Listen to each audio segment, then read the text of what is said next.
দৰ্শকগণ সকলোকে নমস্কাৰ। আমাৰ যি নেকি ধাৰ্মিক এক গ্ৰন্থত উল্লেখ আছে যে আদিজামাল নামৰ গ্ৰন্থত আহি থকা কলিযুগত বেঙেনা গছতো হাকুটি লগাবলগীয়া হ'ব, অৰ্থাৎ মানুহবিলাক ইমানে চাপৰ হৈ যাব। ঠিক তাৰে প্ৰত্যক্ষ প্ৰমাণ হিচাপে দেখিছে নহয়, এইজোপা হ'ল কণ জলকীয়া গছ, আৰু এই কণ জলকীয়া গছজোপা মোতকৈ ওখ, আৰু সঁচাকৈ এটা সময়ত ইয়াকো সঁচাকৈ হাকুটি লগাবলগীয়া হ'ব। আৰু ভাগৱতৰ দ্বাদশ স্কন্ধত উল্লেখ আছে যে আহি থকা কলিযুগত মানুহৰ আয়ুস কেৱল 16 পৰা 20 বছৰহে কেৱল বাচিব। গতিকে ই সত্য আৰু ইয়াৰ চিৰন্তন সত্য, ইয়াৰে প্ৰমাণ হিচাপে দেখিছে কণ জলকীয়া গছ সকলোৱে।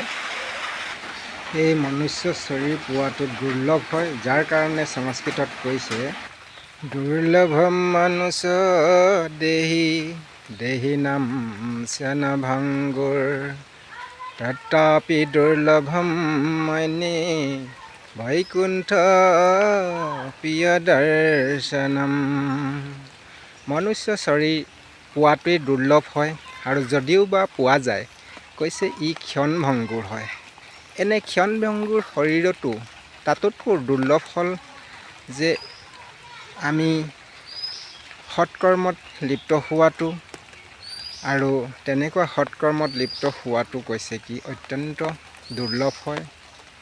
গতিকে দৰ্শকগণ, মনুষ্য হিচাপে আমি প্ৰতিদিনাখনেই সৎ হোৱাটো অত্যন্ত আৱশ্যক হয়। সকলোকে নমস্কাৰ, শুভকামনা। আজিৰ দিনটো সকলোলৈ বহুত শুভকামনা থাকিল।